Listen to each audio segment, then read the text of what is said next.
Hey guys, today I wanted to talk a little bit about will the Philippines meet your expectations when you arrive here? And be sure to like and subscribe, guys. But anyway, as you guys know, I never sell a false bill of goods on this show, and I never will, okay? So I'm going to tell you from my perspective about my basically almost 3 years here, plus I had time before here, okay? And I had spent some time in Belize too. My thoughts here are this is a great place if you plan and you have money in place, you have emergency money in place, you have your startup fund when you come, all the things that we've talked about. But if you don't have that in place, it's not a good place. But if you have that in place like I do, and most of you guys will because you're going to be planning, it's going to be a great place. I mean, the people here are the most loving people in the world. You couldn't meet better people. It's fun shopping here. It's like shopping in a Western country, kind of. You know, the malls here, if you go to a decent sized mall here, they're just like an American mall. I mean, there's smaller malls that kind of, iffy, but most of the malls here are pretty decent. And when you go up to Manila's a very fun place to spend a day up there. It's just a fun place to go. It's decent. It's a blast. You know, there's little restaurants, and you can go into little restaurants up there, or just street shop or what have you. The people are fun up there to walk the streets. I don't know if you guys have watched JLB. JLB has some great walking videos up there. I think he still has them, but they're older videos. But they were great videos going up and down the streets and showing the people that you meet. Now, with this current thing going on, I mean, you can't really walk the streets like you did before, and because you have your mask on, you can't hear what people are saying and stuff like that. But it used to be really nice. And once this thing is over, I think things will kind of go back to normal. It'll be the new normal, as they say.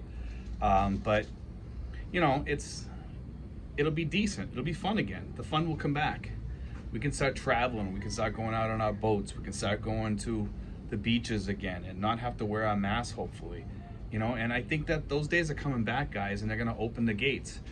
Because with all the shots going out there, things are going to start happening. They can't keep people locked down forever throughout the world. They can't. People are gonna rise up. There's gonna come a time when they're not gonna put up with it. They're gonna say, hey, listen, this has been too long. And we may come to that. I mean, the way the world's going today, who knows?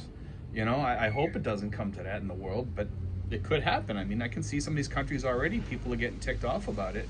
Over in Africa, they're already having some issues, I heard. Big issues. Because of conspiracy theories and stuff like that are going around, and they're taking a foothold. Because people are actually starting to believe some of this really crazy stuff out there. I mean, granted, there are some conspiracy theories out there with some backbone, but a lot of them don't have it, and some of the ones that have been going around, I'm not sure if they have it or not, but I'm not going to get in. I'm not here to talk about that, but anyway, if there's one thing I could choose to say that's the best thing over here for me, is the financial thing, is the costs, and family. Those two things are huge for me. Spiritually is another thing. I find myself more in touch with myself and my feelings and things like that here, because I have more time to think about what's going on around me. I have my church to guide me, and I haven't been to church because of this thing that's going on right now. And I wish I could, but I have lung issues, and if I do get this thing, then it's like a death wish for me.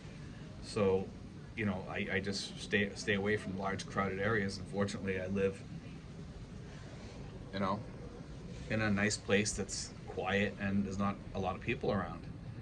So I'm blessed in that respect. I am blessed in that respect. But when you guys come over here, it really is what you make of it, what you build. Okay? You're gonna build your own life. Make it the life you want this time. Because when you come over here, here's the thing. When you guys come over here, you're coming over here fresh. You're leaving all that dirt behind. Leave it behind and come over here. Start your life fresh. Live. a lot of retirees, when they retire, a lot of people treat it like, as in like, hey, I'm going to sit in God's waiting room now. Well, you really are, kind of, because it's the last stop on the train, you know, is coming soon.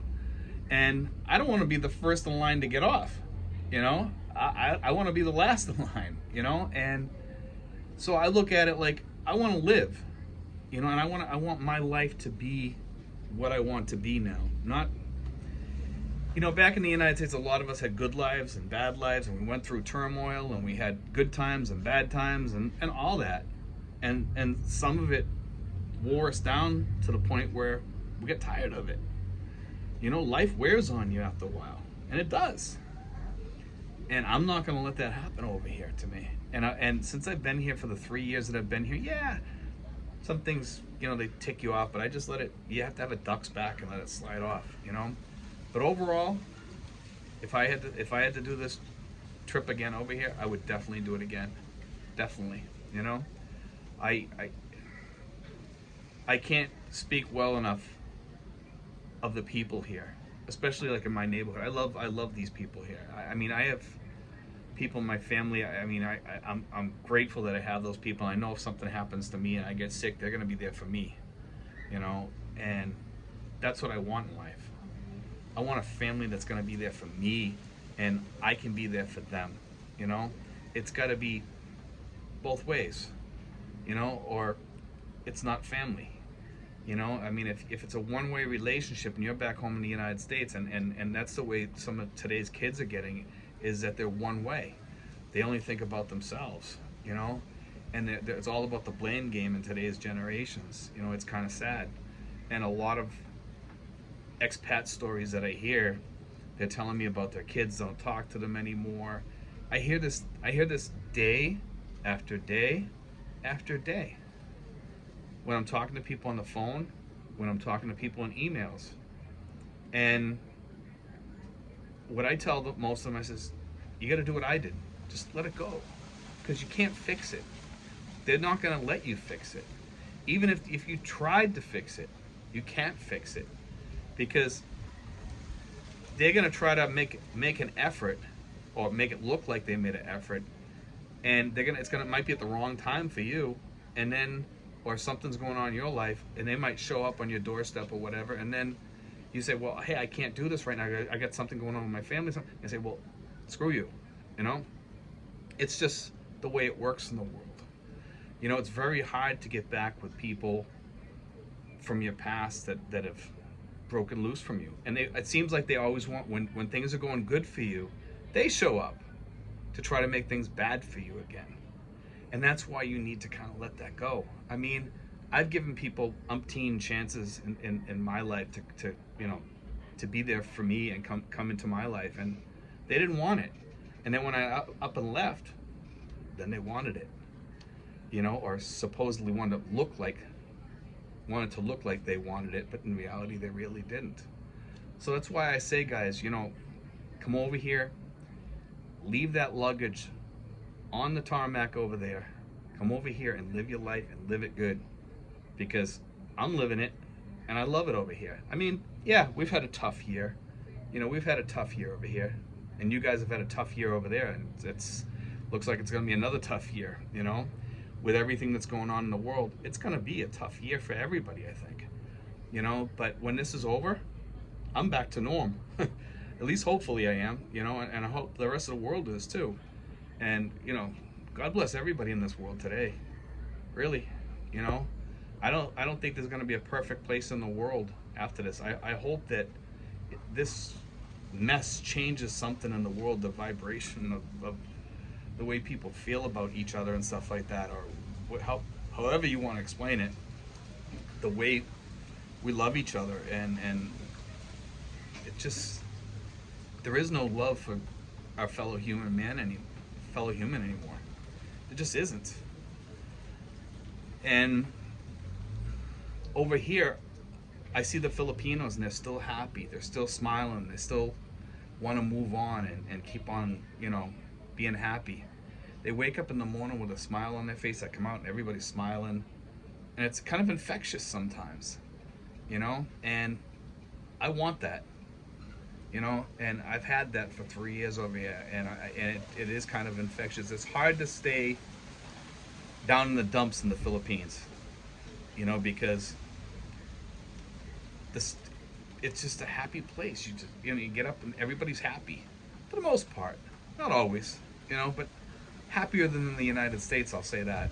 And over here, people don't talk politics hardly at all, and that's something I really like about over the Philippines, that people don't talk politics much, you know, and that's a good thing. And maybe if the United States learn from that, we'd be all set, you know. But anyway, guys, I just thought I'd throw my thoughts out there on that. But God bless, guys. Take care. Be sure to like and subscribe.